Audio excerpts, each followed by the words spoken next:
કેમ છો બધા મજામાં ને તમારા બધાનું સ્ટડી ટેલર ધ હાર્દિકમાં ખૂબ જ સ્વાગત છે। આજે આપણે ઇકોનોમીનો બીજો એક અતિ મહત્ત્વનો લેક્ચર જોઈશું કે જેમાં તમને ઇકોનોમીની બેઝિક કોન્સેપ્ટ સમજાવવાની કોશિશ કરીશ। આપણે ઘણી બધી વાર જે આરબીઆઈની મોનિટરી પોલિસી કમિટી એટલે કે એમપીસી મોનિટરી પોલિસી કમિટી વિશે તો વાત કરેલી છે। તમને ખ્યાલ હશે કે એની અંદર આરબીઆઈ અને સરકાર બંનેના માણસો હોય છે। આરબીઆઈ તરફથી 3 વ્યક્તિઓ હોય છે, સરકાર તરફથી 3 વ્યક્તિઓ હોય છે। અને ત્યારે આપણે ઘણી બધી વાર એ પણ વાત કરેલી છે કે મોનિટરી પોલિસી કમિટી એનું એકમાત્ર મુખ્ય કાર્ય છે।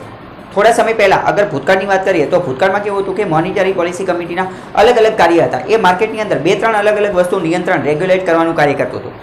પરંતુ પછી રઘુરામ રાજ્યને બધા આવી ગયા, ગવર્નર બની ગયા, એની પછી વચ્ચે એક વસ્તુ ફિક્સ કરી નાખી કે હવે મોનિટરી પોલિસી કમિટીએ માત્ર એક જ કાર્ય કરવાનું। અને એ કયું કાર્ય? એ કાર્ય એ કે ઇન્ફ્લેશન માર્કેટની અંદર, બજારની અંદર ઇન્ફ્લેશન ભાવ વધારાને કંટ્રોલમાં કરવાનું। શું? ભાવ વધારાને કંટ્રોલમાં કરવાનું। અને મોનિટરી પોલિસી કમિટી ભાવ વધારો, ફુગાવો, ઇન્ફ્લેશનને કંટ્રોલ કરે છે। કેટલો કરે છે? તો કે 2 થી લઈને 6 ની વચ્ચે રાખે છે। 2 થી લઈને અને 6 ની વચ્ચે એટલે કે 4 plus or minus 2, 4 plus or minus 2% એટલે કે 2% થી લઈને 6% ની વચ્ચે। તો આજે આપણે જાણીશું કે મોનિટરી પોલિસી કમિટી એ અમુક રેટમાં ફેરફાર કરે છે, જેમ કે CRR, SLR, આ બધું તમે સાંભળતા હશો, રેપો રેટ ને રિવર્સ રેપો રેટ ને। તો આજે એ બધા આપણે જોઈશું કે આનો મતલબ શું છે હકીકતમાં।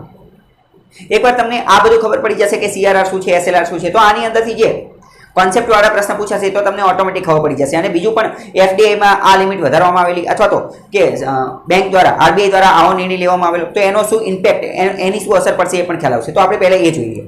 સૌથી પહેલા સમજો, પહેલો એક રેટ છે એનું નામ છે CRR। What is CRR?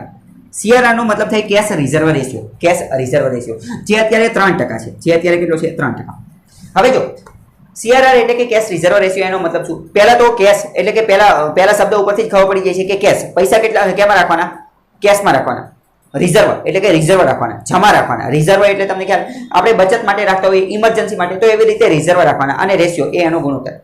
તો CRR નો મતલબ શું? બેંક દુનિયા છોડો, ભારતની અંદર જેટલી પણ બેંક છે, બરાબર, ભારતની અંદર જેટલી પણ બેંક, એ બધી બેંકે CRR જાળવવું ફરજિયાત છે। શું? CRR જાળવવું ફરજિયાત। What is CRR? એટલે કે એક દિવસની અંદર બેંક પાસે જેટલા પણ પૈસા જમા થાય છે, એક દિવસની અંદર બેંક પાસે જેટલા પણ પૈસા જમા થાય છે, એમાંનો અમુક હિસ્સો એટલે કેટલો હિસ્સો? CRR જેટલો હિસ્સો। CRR અત્યારે 3% છે, એટલે 3% જેટલો હિસ્સો બેંકે પોતાની પાસે રિઝર્વ રાખવાનો, પોતાની પાસે ફરજિયાત કેશમાં રાખવાનો, બરાબર। માની લો કે એક દિવસની અંદર બેંક પાસે 100 રૂપિયા જમા થયા। એક દિવસની અંદર બધા બેંક પાસે તો ઘણા બધા લોકો પૈસા જમા કરાવતા હોય, તો બધા ભેગા થઈને 100 રૂપિયા જમા કરે તો બેંકે 100 માંથી 3 રૂપિયા અલગ મૂકી દેવાના। પરંતુ તમે વિચારી શકો છો કે બેંક બહુ મોટી હોય, કે એક દિવસમાં 100 રૂપિયા જ આવે એવું જરૂરી ન હોય, લાખો કરોડો રૂપિયા આવતા હોય, તો એ બધાના 3% અથવા તો CRR જેટલો પણ હોય એ CRR જેટલા પૈસા અલગ રાખી અને મૂકી દેવાના। તો એને કહેવાય કેશ રિઝર્વ રેશિયો। ફરજિયાત કેશમાં જ રાખવા જરૂરી છે, ફરજિયાત કેશમાં। અને આ જે CRR જે છે એ બેંકે આરબીઆઈ પાસે જમા કરાવવાનો હોય અને ડેલી બેઝિસ ઉપર જાળવવાનો હોય, બરાબર, અને આરબીઆઈ પાસે જમા કરવાનો હોય। તો આ CRR એટલે તમને ખ્યાલ આવી જોઈએ કે બધી જ બેંકોએ જાળવવાનો હોય, કેશમાં જાળવવાનો હોય। શા માટે? જેટલી પણ ડિપોઝિટ થયેલી હોય, કે જે ડિપોઝિટ થયેલી હોય એને કહેવાય NDTL। NDTL નો મતલબ શું? કે net demand end time liability. Net demand end time liability એટલે કે જે પણ વ્યક્તિના બેંક એકાઉન્ટમાં, સેવિંગ એકાઉન્ટમાં જમા થયા હોય, કરંટ એકાઉન્ટમાં કે પછી ટાઈમ એકાઉન્ટમાં, કોઈ પણ FD, કોઈ ફિક્સ ડિપોઝિટ, બેંક પાસે જેટલા પણ પૈસા આવે એમાંના CRR જેટલા ટકા હોય એટલા પૈસા બેંકે કેશમાં રાખી દેવાના, એને કહેવાય CRR। તમને પ્રશ્ન થાય કે આવું શા માટે રાખેલું છે? તો આવું જનરલી એટલા માટે રાખેલું હોય કે કદાચ જ્યારે બેંક રનની પરિસ્થિતિ સર્જાઈ જાય, ક્યારે? Bank run. What is bank run?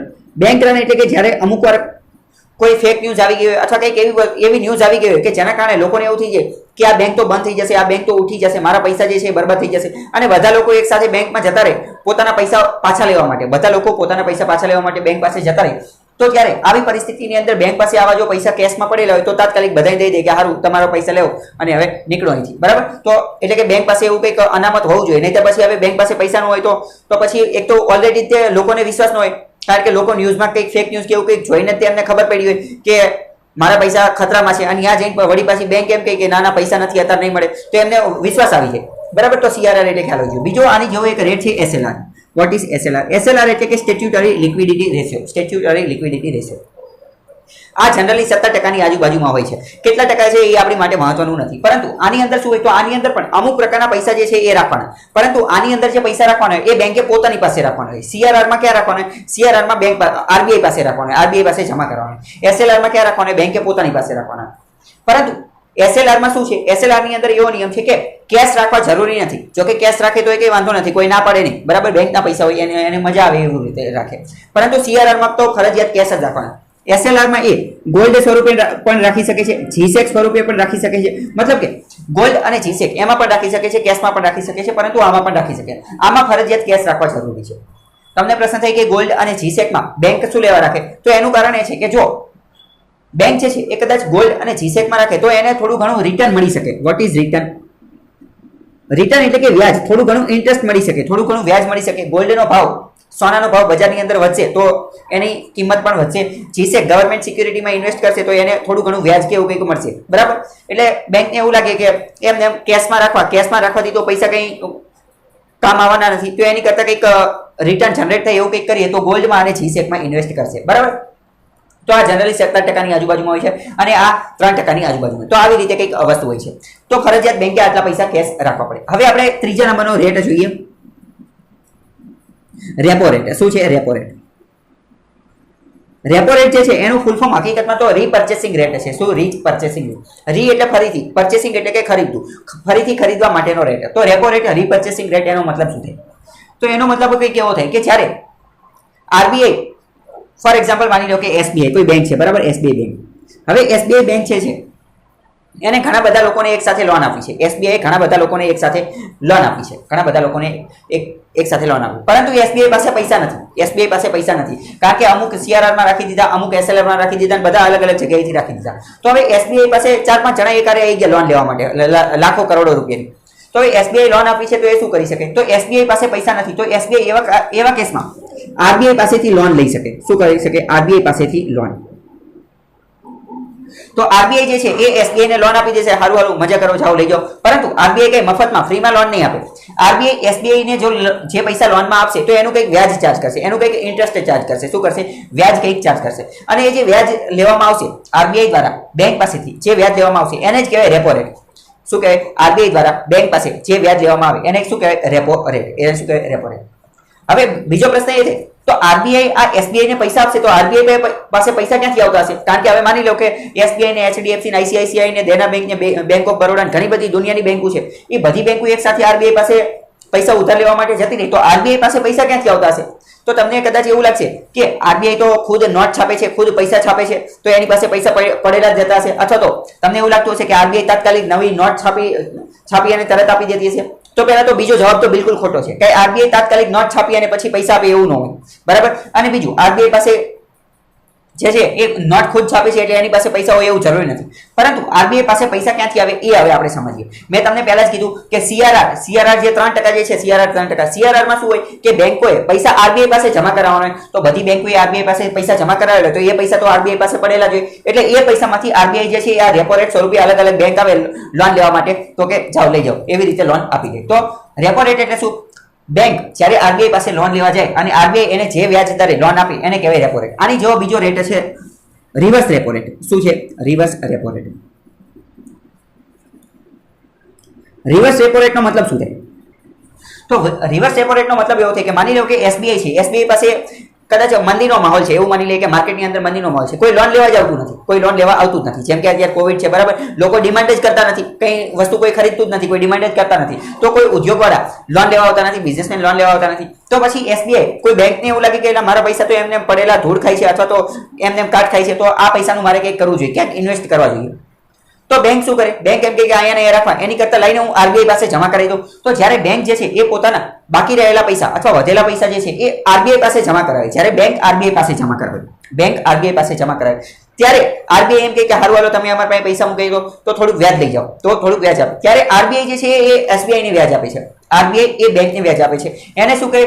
Reverse repo rate. શું કહે? Reverse repo rate. પરંતુ અહીંયા તમારે એક મહત્વની વસ્તુ યાદ રાખવાની છે, કે બેંક જે છે એ RBI ને લોન આપતી નથી. બેંક જે છે એ RBI ને લોન નથી આપતી, પરંતુ બેંક પાસે વધારાના પૈસા છે, બેંક પાસેથી કોઈ લોન લેવા આવતું નથી, અથવા તો એની પાસે વધારાના પૈસા પડી રહેલા છે, એને ક્યાંયથી રિટર્ન જનરેટ થતું નથી, એટલે એ પોતાના પૈસા જે છે એ RBI પાસે જમા કરાવે છે અથવા તો RBI પાસે પાર્ક કરે છે, લોન આપતી નથી. RBI બેંકોની બેંક છે, એને કઈ લોન લેવાની જરૂર ન પડે, બરાબર. તો RBI ને લોન આપતી નથી, પરંતુ એસબીઆઈ અથવા તો અન્ય બેંક આરબીઆઈ પાસે પોતાના વધારાના પૈસા સરપ્લસ મની, જેને ઇંગ્લિશમાં કહેવાય સરપ્લસ મની, એ અહીંયા પાર્ક કરે છે, અહીંયા જમા કરાવે છે. તો આરબીઆઈ એમ કે હારું હાલો મોજ કરો, થોડુંક વ્યાજ લઈ જાઓ, તો એને શું કહેવાય? એને કહેવાય રિવર્સ રેપો રેટ. બરાબર. તો આરબીઆઈ જે વ્યાજ આપે એ. બરાબર. તો આ બંને વસ્તુ તમને ખબર હોય છે. હવે જો જનરલી અહીંયા તમે એક વસ્તુ સમજો કે રેપો રેટ અને રિવર્સ રેપો રેટ આ બંનેમાં ઓછું કોણ હશે? બંનેની અંદર ઓછું હશે reverse repo rate. Reverse repo rate ઓછો હશે. કેમ? કારણ કે જ્યારે બેંક જે છે એ આરબીઆઈ પાસે પૈસા લેવા જશે, પૈસા ઉધાર લેવા પાસે, જ્યારે બેંક આરબીઆઈ પાસે પૈસા લેવા માટે જશે તો આરબીઆઈ વધારે ઇન્ટરેસ્ટ રેટ, વધારે વ્યાજ ચાર્જ કરશે. પરંતુ બેંક જ્યારે આરબીઆઈ પાસે પૈસા જમા કરાવવા જશે, તો આરબીઆઈ ઓછું વ્યાજ આપશે. કેમ ઓછું વ્યાજ આપશે?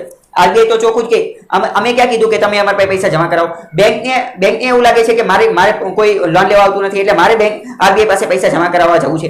આરબીઆઈ તો કહેતી નથી કે તમે અમારી પાસે આવીને પૈસા જમા કરાવો. એટલે આરબીઆઈ જે છે એ ઓછું વ્યાજ આપશે. પરંતુ જ્યારે આરબીઆઈ લોન આપશે તો વધારે વ્યાજ ચાર્જ કરશે. એટલે એવું સમજી શકો કે રેપો રેટ જે છે એ વધુ હોય અને રિવર્સ રેપો રેટ જે છે એ ઓછો હોય. બરાબર. તો આટલો કોન્સેપ્ટ તમને ખ્યાલ આવી ગયો હશે. હવે અમુક કોન્સેપ્ટ વાળા પ્રશ્ન પૂછે એ આપણે સમજીએ કે કોન્સેપ્ટ વાળા પ્રશ્ન. પરંતુ એની પહેલા આપણે એક બીજો મહત્વનો મુદ્દો સમજીએ. 5મા નંબરનો એક OMO. OMO એટલે શું? OMO નો મતલબ છે ઓપન માર્કેટ ઓપરેશન. શું થાય? Open market operation. કે જેના અંતર્ગત શું કરવામાં આવે? જેના અંતર્ગત RBI, reserve bank of India, બે પ્રકારના કાર્ય કરી શકે. શું? કાં તો ગવર્મેન્ટ સિક્યુરિટી વેચે અને કાં તો ગવર્મેન્ટ સિક્યુરિટી ખરીદે. શું કરે? ગવર્મેન્ટ સિક્યુરિટી વેચવાનું કાર્ય કરે અથવા તો ગવર્મેન્ટ સિક્યુરિટી ખરીદવાનું કાર્ય કરે. હવે માની લો કે આરબીઆઈ જે છે એ જીસેક વેચવાનું કાર્ય કરે. જો આરબીઆઈ ગવર્મેન્ટ સિક્યુરિટી વેચે તો ગવર્મેન્ટ સિક્યુરિટી શું છે? એક પ્રકારનું કાગળ છે કે જે સરકાર દ્વારા, એક સરકારનું જે રાજપત્ર હોય એના દ્વારા એની ઉપર લખેલું એક પ્રકારનું કાગળ જ છે એવું સમજો. હકીકતમાં તો બધી વસ્તુ કાગળ જ છે, નોટે એક કાગળ જ છે. બરાબર. 2000 ની બધું કાગળ જ છે. બરાબર. તો એવી રીતે એવું જ એક કાગળ છે જીસેક ગવર્મેન્ટ સિક્યુરિટી. પરંતુ એ ભારતના રાજપત્ર, ભારતનું સરકારનું લોન્ચ કરવામાં આવેલું હોય રાજપત્ર, એની અંદર લખેલું હોય તો ગવર્મેન્ટ સિક્યુરિટી. તો જો આરબીઆઈ જીસેક ગવર્મેન્ટ સિક્યુરિટી વેચે તો શું થશે? જીસેક જે છે એ લેવાવાળા જે કોઈ પણ વ્યક્તિ ખરીદશે એના હાથમાં ગવર્મેન્ટ સિક્યુરિટી આવશે. તો જે ખરીદવા વાળો વ્યક્તિ જે છે એ આરબીઆઈ ને શું આપશે? એ આરબીઆઈ ને પૈસા આપશે. તો આરબીઆઈ ગવર્મેન્ટ સિક્યુરિટી વેચશે, આરબીઆઈ પાસે શું આવશે? પૈસા આવશે. આરબીઆઈ પાસે પૈસા આવશે. તો એના કારણે શું થશે? માર્કેટની અંદર પૈસા ઘટી જશે. માર્કેટની અંદર પૈસા શું થશે? માર્કેટમાં પૈસા ઘટશે. જો આ વસ્તુ તમારે સમજવાની છે. આરબીઆઈ જો ગવર્મેન્ટ સિક્યુરિટી વેચશે, ગવર્મેન્ટ સિક્યુરિટી, તો ગવર્મેન્ટ સિક્યુરિટીનું કાગળ જે છે એ જે ખરીદવા વાળો જે છે અથવા તો માર્કેટની અંદર આવી જશે. માર્કેટની અંદર ગવર્મેન્ટ સિક્યુરિટી વધી જશે અને પૈસા જે છે એ ઘટશે. કેમ? કારણ કે જે ખરીદવા વાળા લોકો જે છે એ પૈસાથી તો ખરીદશે. તો આવું ગવર્મેન્ટ સિક્યુરિટી આરબીઆઈ વેચવાનું કાર્ય ક્યારે કરે? તો જ્યારે માર્કેટની અંદર પૈસાનો સપ્લાય વધી ગયો હોય, જ્યારે મની સપ્લાય વધી ગયો હોય અને મની સપ્લાય વધી ગયું હોય ત્યારે તે જનરલી ભાવ વધારો થાય. મની સપ્લાય વધેલો હોય ત્યારે ભાવ વધારો થાય. હવે ભાવ વધારો કઈ રીતે થાય એનું પણ આપણે સમજીએ. માની લો કે કોઈ એક ટામેટા જે છે બરાબર એના 10 રૂપિયા છે, 10 રૂપિયાના કિલો ટામેટા છે. બરાબર. પરંતુ હવે બધા પાસે 10 રૂપિયા છે, બધા પાસે ઘણા બધા પૈસા આવી ગયા છે, 100, 1000, કરોડ ઘણા બધા પૈસા આવી ગયા છે. તો હવે બધા એક સાથે આ ટામેટા લેવા આવશે તો આ ટામેટાની જે માત્રા જે છે એ તો નિશ્ચિત છે, એની ક્વોન્ટિટી, એની માત્રા તો નિશ્ચિત છે. તો હવે બધાને તો વેચી શકાશે નહીં. એટલે વેચવાવાળો શું કરશે? આનો ભાવ વધારી દેશે. કે 10માં દેતા હતા તો કે 15, 20 એવી રીતે વધારતો રહેશે. તો મતલબ કે ભાવ વધારો ક્યારે થાય? જ્યારે લોકોની પાસે પૈસા વધી જાય. લોકોની પાસે પૈસા વધી જાય તો ભાવ વધારો થઈ જાય. બરાબર છે. તો આવી રીતે ભાવ વધારો થઈ શકે છે. તો ભાવ વધારો એટલે શું? ભાવ વધારો ક્યારે થાય? જ્યારે લોકોની પાસે પૈસા વધી જાય ત્યારે ભાવ વધારો થઈ જાય છે. અને ભાવમાં ઘટાડો પણ થઈ શકે. ભાવમાં ઘટાડો ક્યારે થઈ શકે? જ્યારે લોકો પાસે પૈસા ન હોય ત્યારે. તો હવે જો જ્યારે માર્કેટમાં પૈસા વધી જશે એટલે લોકો પાસે પૈસા વધી જશે અને એના કારણે ભાવ વધારો થયો છે. તો આરબીઆઈ શું કરશે? આરબીઆઈ ગવર્મેન્ટ સિક્યુરિટી વેચશે. ગવર્મેન્ટ સિક્યુરિટી કઈ રીતે વેચશે? ઓપન માર્કેટ ઓપરેશન કરીને. તો ગવર્મેન્ટ સિક્યુરિટી વેચશે એટલે માર્કેટમાંથી પૈસા ઘટી જશે. હવે OMOમાં માત્ર ઓપન માર્કેટ ઓપરેશનની અંદર આરબીઆઈ માત્ર ગવર્મેન્ટ સિક્યુરિટી વેચે એવું નથી. આરબીઆઈ ગવર્મેન્ટ સિક્યુરિટી ખરીદી પણ શકે. તો હવે આરબીઆઈ જે છે એ ગવર્મેન્ટ સિક્યુરિટી ખરીદે એના કારણે શું થાય? તો આરબીઆઈ ગવર્મેન્ટ સિક્યુરિટી ખરીદશે તો આરબીઆઈ ગવર્મેન્ટ સિક્યુરિટી ખરીદી હશે તો આરબીઆઈ પૈસા આપવા પડશે. તો આના કારણે શું થશે? માર્કેટમાં પૈસા વધશે. માર્કેટમાં શું થશે? માર્કેટમાં રૂપિયાનું પ્રમાણ વધશે. આની અંદર શું થશે? માર્કેટમાં જે રૂપિયાનું પ્રમાણ જે છે એ ઘટશે. કારણ કે ગવર્મેન્ટ સિક્યુરિટી આરબીઆઈ વેચે છે. બરાબર. તો ગવર્મેન્ટ સિક્યુરિટી માર્કેટમાં આવી જશે અને રૂપિયા આરબીઆઈ પાસે જતા રહેશે. જ્યારે આમાં એની કરતાં ઊંધું થશે. જ્યારે આરબીઆઈ ગવર્મેન્ટ સિક્યુરિટી ખરીદશે તો આરબીઆઈને ખરીદવા માટે પૈસા જોશે તો માર્કેટમાં રૂપિયા વધશે. તો આવું જનરલી ક્યારે થાય? જ્યારે માર્કેટમાં પૈસા ન હોય. જેમ કે અત્યારે કોવિડની મહામારી ચાલી રહી છે. બરાબર. તો લોકો કંઈ મંદીનો માહોલ, રિસેશનનો માહોલ છે, લોકો કંઈ ખરીદતા જ નથી, લોકો પાસે પૈસા નથી. તો આવા કેસની અંદર આરબીઆઈ શું કરે? જીસેક ખરીદવાનું કાર્ય કરે. આમાં શું કરે? જીસેક ખરીદે તો ગવર્મેન્ટ સિક્યુરિટી આરબીઆઈ ખરીદે તો એના કારણે શું થાય કે માર્કેટની અંદર થોડા ઘણા પૈસા આવે. તો આ આખો કોન્સેપ્ટ તમને ખબર જો આ એક ગ્રાફિકની મદદથી તમે બધું જ પિક્ચર એટલે કે ચિત્ર સ્વરૂપે બધું જ સરળતાથી સમજી શકશો. આ સેન્ટ્રલ બેંક છે, આ સેન્ટ્રલ બેંક છે, અહીંયા આરબીઆઈનો લોગો છે બરાબર, અને આ બેંક છે, આ બેંક છે બરાબર, આ બેંક છે અને આ આરબીઆઈ છે. તો હવે આ ગવર્મેન્ટ સિક્યુરિટી જે છે, આ બેંકવાળા લોકો ગવર્મેન્ટ સિક્યુરિટી આરબીઆઈને આપે છે. બેંકવાળા શું કરે છે? આ બેંકવાળા ગવર્મેન્ટ સિક્યુરિટી આરબીઆઈને આપે છે, અથવા તો બેંકવાળા આરબીઆઈને ગવર્મેન્ટ સિક્યુરિટી વેચે છે. એવું કહી શકાય કે બેંકવાળા આરબીઆઈને ગવર્મેન્ટ સિક્યુરિટી વેચે છે, અથવા તો એવું કહી શકાય કે આરબીઆઈ જે છે એ બેંક પાસેથી ગવર્મેન્ટ સિક્યુરિટી ખરીદે છે. જો આ તીર ઉપરથી આપણને ખબર પડી જાય કે ગવર્મેન્ટ સિક્યુરિટી બેંક પાસેથી જઈ અને ક્યાં આરબીઆઈ પાસે જતી રહી છે. તો જ્યારે બેંકવાળા આરબીઆઈને ગવર્મેન્ટ સિક્યુરિટી વેચશે તો આરબીઆઈ પૈસા આપવા પડશે. તો પૈસા જે છે આ બાજુ આવશે. પૈસા કોની પાસે આવશે? બેંક પાસે આવશે. અને જેવા બેંકમાં પૈસા આવશે તો બેંક બીજા બધાને લોન આપશે ને એવું બધું કરશે. તો બેંક પાસે આવેલા પૈસા ધીમે ધીમે પબ્લિક સુધી પહોંચી જશે. શું થશે? પબ્લિક સુધી. એટલે એના કારણે હાઈ મની સપ્લાય, પૈસા જે છે એનું પ્રમાણ વધી જશે. અને પૈસાનું પ્રમાણ વધી જશે એના કારણે લો ઇન્ટરેસ્ટ રેટ, વ્યાજનો દર પણ ઓછો જોવા મળશે. વ્યાજનો દર પણ ઓછો જોવા મળશે. આ પરિસ્થિતિ ક્યારે થશે? આ પરિસ્થિતિ ત્યારે થશે જ્યારે બેંક પોતાની ગવર્મેન્ટ સિક્યુરિટી આરબીઆઈને વેચશે, અથવા તો જ્યારે આરબીઆઈ બેંક પાસેથી ગવર્મેન્ટ સિક્યુરિટી ખરીદવાનું કાર્ય કરશે. એનો બિલકુલ વિરુદ્ધ કેસ અહીંયા થશે. જો આ પ્રકારનો કેસ ક્યારે થશે? તો કે કંટ્રોલ રિસેશન. રિસેશન એટલે કે મંદીના માહોલને કંટ્રોલ કરવા માટે. મંદીનો માહોલ હશે ત્યારે માર્કેટમાં પૈસા નહીં હોય તો માર્કેટમાં પૈસા વધી જશે. મંદીનો માહોલ હશે ત્યારે ઓછા વ્યાજદરની પણ જરૂર હશે. તો એવું બધું થઈ જશે આના કારણે. બીજો કેસમાં શું થઈ શકે? તો બીજા કેસની અંદર સેન્ટ્રલ બેંક એટલે કે આરબીઆઈ જે છે એ ગવર્મેન્ટ સિક્યુરિટી વેચવાનું કાર્ય કરે. તો હવે માની લો કે આરબીઆઈ ગવર્મેન્ટ સિક્યુરિટી વેચે બેંકને. આ RBI central bank government security વેચે છે બેંકને. તો એ વેચશે તો બેંક જે છે એને પૈસા આપવા પડશે આરબીઆઈને. તો એના કારણે બેંક પાસેના પૈસા ક્યાં જતા રહેશે? આરબીઆઈ પાસે. અને બેંક પાસેના પૈસા હશે એ હકીકતમાં પબ્લિકના જ પૈસા હશે. તો એના કારણે શું થશે? માર્કેટની અંદરથી પૈસાનું પ્રમાણ ઓછું થઈ જશે. લો મની સપ્લાય થઈ જશે. કેમ? કારણ કે બધા પૈસા તો આરબીઆઈ પાસે જતા રહેશે અને માર્કેટમાં શું આવી જશે? અથવા તો બેંકમાં શું આવી જશે? બેંકમાં આવી જશે ગવર્મેન્ટ સિક્યુરિટી અને પૈસા બધા જતા રહેશે આરબીઆઈ પાસે. તો એના કારણે લો મની સપ્લાય થશે અને લો મની સપ્લાય હશે એટલે વ્યાજના દરમાં વધારો થશે. આવું ક્યારે કરવામાં આવે? આવું કંટ્રોલ ઇન્ફ્લેશન, ભાવ વધારાને ફુગાવાને કંટ્રોલમાં કરવા માટે. બરાબર. આ ગ્રાફિકને તમે 2-3 વાર જોઈ લો અથવા તો એકવાર પોઝ કરી અને શાંતિથી જોઈ લો એટલે તમારો કોન્સેપ્ટ એકદમ ક્લિયર થઈ જાય. તો જો પરીક્ષામાં જનરલી કેવા પ્રશ્ન પૂછાતો હોય એ આપણે થોડું સમજવાની કોશિશ કરીએ.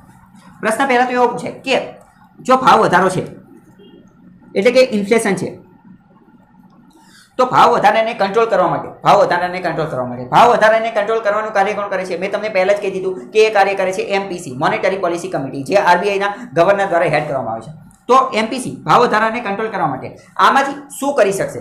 શું સીઆરઆરમાં વધારો કરશે કે ઘટાડો કરશે? એસએલઆરમાં વધારો કરશે કે ઘટાડો કરશે? આરઆરમાં વધારો કરશે કે ઘટાડો કરશે? રેપો રેટમાં વધારો કરશે કે ઘટાડો કરશે? એવો પ્રશ્ન પૂછાય. તો આપણે શું કઈ રીતે એને ડીલ કરી શકીએ એ સમજીએ. પહેલા તો જો ભાવ વધારો ક્યારે થયો છે? ભાવ વધારો થયો એનો મતલબ શું? કે લોકો પાસે પૈસા વધી ગયા છે. લોકો પાસે પૈસાનું પ્રમાણ વધી ગયું છે, અથવા તો માર્કેટમાં પૈસાનું પ્રમાણ વધી ગયું છે. માર્કેટમાં બજારમાં પૈસાનું પ્રમાણ વધી ગયું છે. તો એને સમતોલ કરવું પડશે. માર્કેટમાં જે પૈસાનું પ્રમાણ વધી ગયું છે એ ઓછા કરવા પડશે. માર્કેટમાંથી પૈસા પાછા ખેંચી લેવા પડશે. બરાબર. માર્કેટમાંથી પૈસા શું કરવા પડશે? પાછા ખેંચી લેવા પડશે. મતલબ કે બજારમાં માર્કેટની અંદર લિક્વિડિટી, પૈસાની લિક્વિડિટી વધી ગઈ છે એ ઓછી કરવી પડશે. તો ઓછી કઈ રીતે થઈ શકે એ જોઈએ. જો સીઆરઆરમાં વધારો કરી દેવામાં આવે, તો માર્કેટમાંથી પૈસા ઓછા થઈ શકે? તો કે હા થઈ શકે. કેમ? કારણ કે 3% છે. 3%. તો માની લો કે બેંક પાસે 100 રૂપિયાની લોન આવેલી છે. તો પહેલા 3 રૂપિયા બેંકે આરબીઆઈ પાસે જમા કરાવવા દેતા હતા. હવે માની લો કે 3% થી વધારીને 30% કરી નાખો. તો પહેલા 100 માંથી 3 રૂપિયા તે એસબીઆઈ અથવા તો જે તે બેંક જે છે એ આરબીઆઈ પાસે જમા કરાવવા દેતા હતા. હવે 100 માંથી માની લો કે 3 નો 30% કરી નાખો તો હવે 30 રૂપિયા જમા કરાવવા દેશે. મતલબ કે માર્કેટમાંથી ઓટોમેટિક પૈસા ઓછા થઈ જશે અને આ જે વધારાના પૈસા ક્યાં? આરબીઆઈ પાસે જતા રહેશે. મતલબ કે સીઆરઆરમાં વધારો કરીએ તો ભાવ વધારાને કંટ્રોલ કરી શકાય. બીજું જોઈએ એસએલઆરનો કેસ જોઈએ. તો શું એસએલઆરમાં વધારો કરીએ તો ભાવ વધારાને કંટ્રોલ કરી શકાય? તો એ જોઈએ. તો હા, એસએલઆરમાં વધારો કરીએ તો પણ ભાવ વધારાને કંટ્રોલ કરી શકાય. કઈ રીતે? માની લો કે તો હવે કદાચ કોઈ બેંક જે છે, બેંક પાસે 100 રૂપિયા ડિપોઝિટ આવેલા છે. બધા લોકોએ ભેગા થઈ અને બેંકને 100 રૂપિયા ડિપોઝિટ આપેલી છે. તો એસએલઆરમાં મેં તમને શું કીધું હતું કે એસએલઆર પણ એ એવો ભાગ છે કે જેણે બેંક જે છે એણે અમુક ટકા પૈસા પોતાની પાસે રાખવાના, પરંતુ એ કેશમાં રાખવા જરૂરી નથી. ગોલ્ડ અથવા જીસેકમાં પણ રાખી શકે. પરંતુ એ રાખવા ફરજિયાત છે. બરાબર. તો માની લો કે 100 રૂપિયા છે અને પહેલા માની લો કે 17%ની આજુબાજુ હતો. તો પહેલા 100 માંથી 17 રૂપિયા બેંકે પોતાની પાસે રાખવા પડતા હતા. એ કોઈને લોનમાં નહોતું આપી શકતું. અને માની લો કે હવે 100 ના આ એસએલઆર વધારીને 50% કરી નાખો તો 100 માંથી હવે 50 રૂપિયા એને રિઝર્વ રાખી દેવાના. 50 રૂપિયાની લોન કોઈને આપી ન શકે. મતલબ કે માર્કેટની અંદર પૈસાનું પ્રમાણ ઘટશે, મની સપ્લાય ઘટશે. તો સીઆરઆરમાં વધારો કરી શકે, એસએલઆરમાં વધારો કરી શકે. હવે રેપો રેટનો કેસ જોઈએ. જો રેપો રેટમાં વધારો કરે તો શું થાય? તો હવે જો રેપો રેટમાં વધારો કરશે, રેપો રેટમાં વધારો કરશે, રેપો રેટનો મતલબ શું કે જ્યારે બેંક આરબીઆઈ પાસે લોન લેવા જશે અને આરબીઆઈ જે વ્યાજ દરે લોન આપશે એ, તો જો રેપો રેટમાં વધારો કરશે, રેપો રેટમાં વધારે, તો બેંક જે છે આરબીઆઈ પાસે લોન લેવાની છે, કારણ કે અથવા તો પહેલા જેટલી લેતી હશે એની કરતાં ઓછી લેશે. રેપો રેટનો મતલબ શું? રેપો રેટનો મતલબ જ એ કે બેંક આરબીઆઈ પાસે લોન લેવા જાય તો માની લો કે પહેલા 5%ના દરે, 5%ના દરે આરબીઆઈ જે છે એ એસબીઆઈને લોન આપી હતી, કેટલા? 5%ના દરે. પરંતુ હવે 5%થી વધારી અને 10% કરી નાખ્યું તો હવે એસબીઆઈ અથવા બેંક વિચારશે કે 5% લેતા હતા ત્યારે સારું હતું, હવે તો વધી ગયા છે તો હવે લોન લેવી નથી. મતલબ કે મની સપ્લાય, પૈસાનું પ્રમાણ જે છે એ ઘટશે. તો હા, રેપો રેટમાં પણ વધારો કરી શકે, રેપો રેટમાં પણ વધારો કરી શકે. હવે જો રિવર્સ રેપો રેટનું સમજવું, રિવર્સ રેપો રેટમાં વધારો કરીએ તો શું થાય? અહીંયા આ મહત્વનો પોઈન્ટ છે, આ તમે સમજવાની. ઘણા બધા લોકોને એ કન્ફ્યુઝ થતું હશે. રિવર્સ રેપો રેટમાં વધારો કરીએ તો શું થાય? તો રિવર્સ રેપો રેટમાં જો વધારો કરીશું તો પણ ભાવ વધારાને કંટ્રોલ કરી શકાશે, ઇન્ફ્લેશનને કંટ્રોલ કરી શકાશે. કઈ રીતે? કારણ કે જો રિવર્સ રેપો રેટમાં વધારો કરવામાં આવશે, રિવર્સ રેપો રેટમાં વધારો કરવામાં આવશે તો બેંક શું વિચારશે? એસબીઆઈ જે છે એ બેંક એવું વિચારશે કે મારે કસ્ટમરને પૈસા આપવા છે, કસ્ટમરને જો કોઈ લોન સ્વરૂપે પૈસા આપશે તો એમાં ઘણી બધી રિસ્ક રહેલી છે. એ વ્યક્તિ જે છે એ બેંકને પૈસા જમા કરાવે, ન કરાવે, ગીરવે રાખેલું હોય તો ઘણી બધી સમસ્યા રહેલી છે.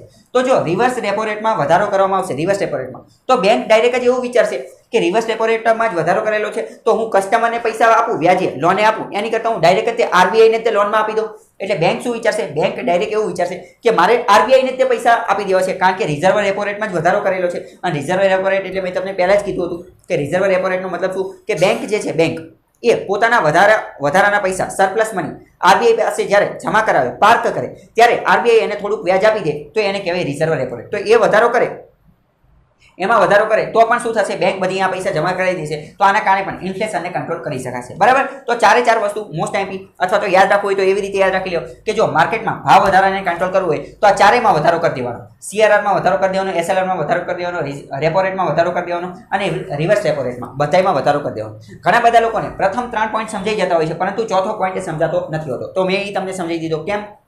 કારણ કે તો બેંક એવું વિચારશે કે હું કસ્ટમરને પૈસા આપું લોને, એની કરતાં તો હું આરબીઆઈ પાસે તે પૈસા જમા કરાવી દઉં, કારણ કે ત્યાં પણ મને વ્યાજ મળી જશે અને ત્યાં રિસ્ક પણ રહેશે નહીં, એટલું બધું રિસ્ક પણ રહેશે નહીં. તો હવે જો પરીક્ષામાં આ જે મેં તમને સમજાવ્યું એની અંદરથી તે વિધાનવાળા વાક્ય પૂછાતા હોય, અમુક રીતે ગૂંચવી અને પૂછી લે. જેમ કે એવો પૂછાય છે કે માર્કેટમાં ભાવ વધારો છે, માર્કેટમાં ભાવ વધારો છે તો આરબીઆઈ શું કરશે અથવા શું કરી શકશે? ઇટ કેન ડુ, એટલે કે હવે એ તો ગમે એ કરી શકે. તો આમાં વિધાનવાળા આપી દે કે સીઆરઆરમાં ઘટાડો કરશે. તો હવે ભાવ વધારો હોય તો સીઆરઆરમાં ઘટાડો કરે તો એ વાત તો ખોટી, અત્યારે તે આપણે સાબિત કર્યું. હવે માની લો કે સીઆરઆરમાં ઘટાડો કરશે તો માર્કેટની અંદર પૈસાનું પ્રમાણ વધી જશે, મની સપ્લાય વધી જશે. કઈ રીતે વધી જશે? માની લો કે અત્યારે 3% છે તો અત્યારે બેંકે 3% પૈસા કેશમાં રાખી લેવા પડે છે, પોતાની પાસે મર્યાદિત રિઝર્વ રાખવા પડશે, એ કોઈને લોન ન આપી શકે. તો 3%થી ઘટાડી અને 2% કરી નાખે તો પહેલા ₹3 રાખી મૂકવા પડતા હતા, હવે ₹2 રાખી મૂકવા પડશે. તો એની કરતાં તો શું થઈ છે? માર્કેટમાં મની સપ્લાય વધી જશે. તો સીઆરઆરમાં એ ઘટાડો ન કરી શકાય, કારણ કે ઘટાડો કરશે તો મની સપ્લાય વધશે. બરાબર? તો એ બધી જ વસ્તુ તમે આમાં પણ એ રીતે વિચારી શકો છો. આ કોન્સેપ્ટ તમારા મગજની અંદર ક્લિયર હોવો જોઈએ.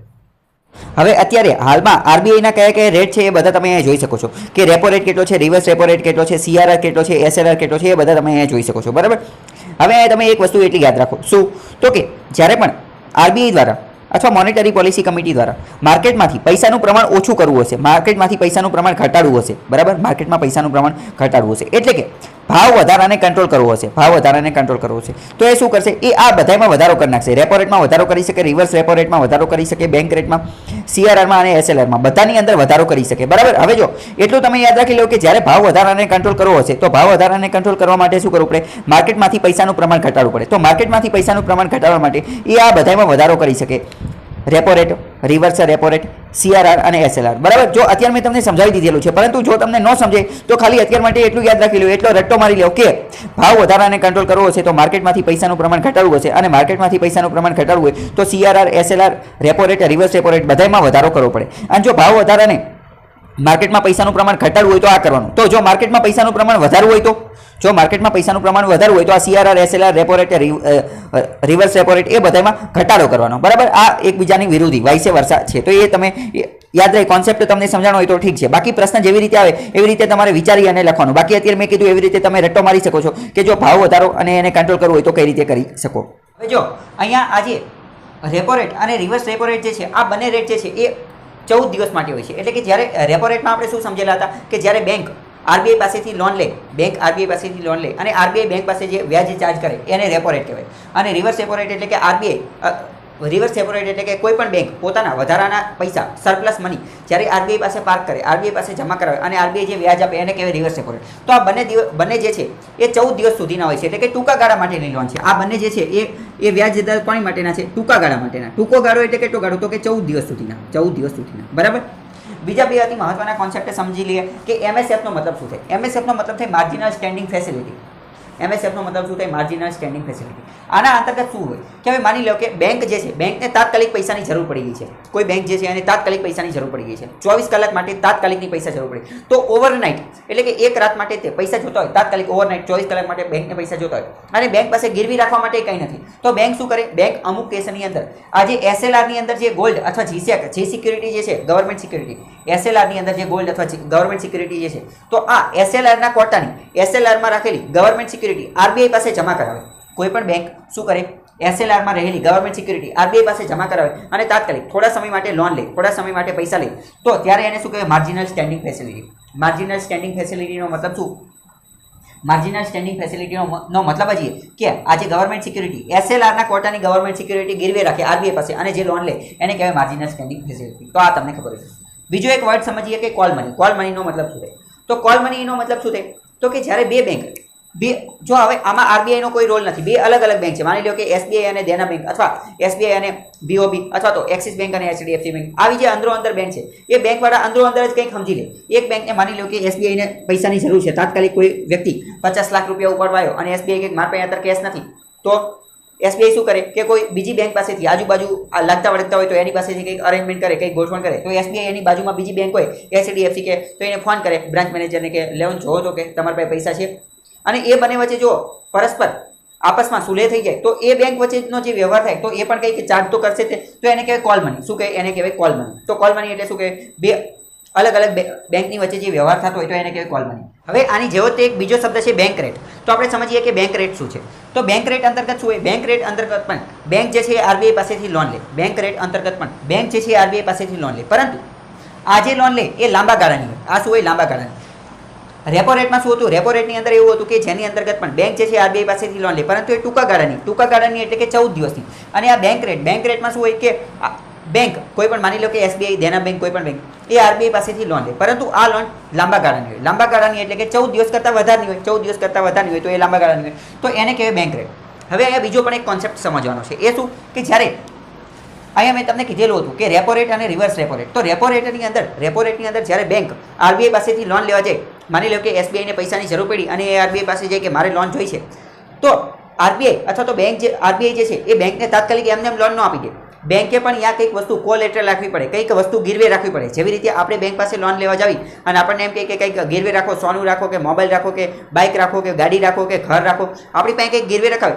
તો એ જ રીતે બેંક જ્યારે આરબીઆઈ પાસે લોન લેવા જાય તો આરબીઆઈ પણ એની પાસે કંઈક ગીરવે રખાવે. તો બેંક ત્યારે એની પાસે શું ગીરવે રાખે? તો જ્યારે બેંક રેપો રેટના આધારે લોન લેવા જાય, રેપો રેટના આધારે લોન લેવા જાય, તો બેંક જે છે એ ગવર્મેન્ટ સિક્યુરિટી ગીરવે રાખે. શું કરે? ગવર્મેન્ટ સિક્યુરિટીની આ ગીરવે રાખે. અને મેં તમને કીધું હતું કે રેપો રેટનો મતલબ શું? રેપો રેટનો મતલબ તે કે રીપર્ચેસિંગ રેટ એટલે ત્યારે બેંક જે છે એ આરબીઆઈ પાસે વસ્તુ ગીરવે રાખે અને પાછી આરબીઆઈને એવી બાંહેધરી પણ આપે કે રીપર્ચેસિંગ એટલે કે આરબીઆઈ એને એવું પણ કહે કે થોડા દિવસ પછી હું આના પૈસા જે છે એ પાછા લઈ લઈશ, આના પૈસા પાછા લઈ લઈશ. રીપર્ચેસ એટલે કે આ ગવર્મેન્ટ સિક્યુરિટી જે છે હું પાછી પરચેસ કરી લઈશ. ફરીથી સમજો. રેપો રેટની અંદર શું હતું કે બેંક પાસે શું હશે? બેંક ગવર્મેન્ટ સિક્યુરિટી લઈ અને જશે આરબીઆઈ પાસે, એટલે કે ગવર્મેન્ટ સિક્યુરિટી આરબીઆઈને વેચી દેશે, આરબીઆઈ એને પૈસા આપશે. પરંતુ જ્યારે બેંક એટલે કે એસબીઆઈ આરબીઆઈને ગવર્મેન્ટ સિક્યુરિટી આપશે ત્યારે સાથે સાથે એવું પણ કહેશે, શું કહેશે? એવું પણ કહેશે કે થોડા સમય પછી આ જ ગવર્મેન્ટ સિક્યુરિટી હું પાછી પણ ખરીદી લઈશ. એટલે કે રીપર્ચેસિંગની ગેરંટી પણ આપશે. અને અથવા તો એ બધું છોડો, રીપર્ચેસિંગની ગેરંટી આપશે પહેલી વસ્તુ એ. અથવા તો એટલું યાદ રાખો કે એમ નહીં જાય, કોલેટરલ કંઈક વસ્તુ ગીરવે રાખવી પડશે. શું વસ્તુ ગીરવે રાખશે? એ ગીરવે રાખશે ગવર્મેન્ટ સિક્યુરિટી ગીરવે રાખશે. પરંતુ બેંક રેટ શું છે? તો બેંક રેટમાં માની લો કે કોઈ પણ બેંકને પૈસાની જરૂર છે, તો બેંક લોન લેવા માટે આરબીઆઈ પાસે જાય, પરંતુ બેંક પાસે કંઈ વસ્તુ ગીરવે રાખવા જેવી જ નથી, ગવર્મેન્ટ સિક્યુરિટી છે નહીં. અને એસએલઆરના કોટામાં રાખે તો આપણે વાત કરેલી કે એમએસએફ માર્જિનલ સ્ટેન્ડિંગ ફેસિલિટી. જો એસએલઆરના કોટાની ગવર્મેન્ટ સિક્યુરિટી લઈ અને લોન લે તો એને કહેવાય માર્જિનલ સ્ટેન્ડિંગ ફેસિલિટી.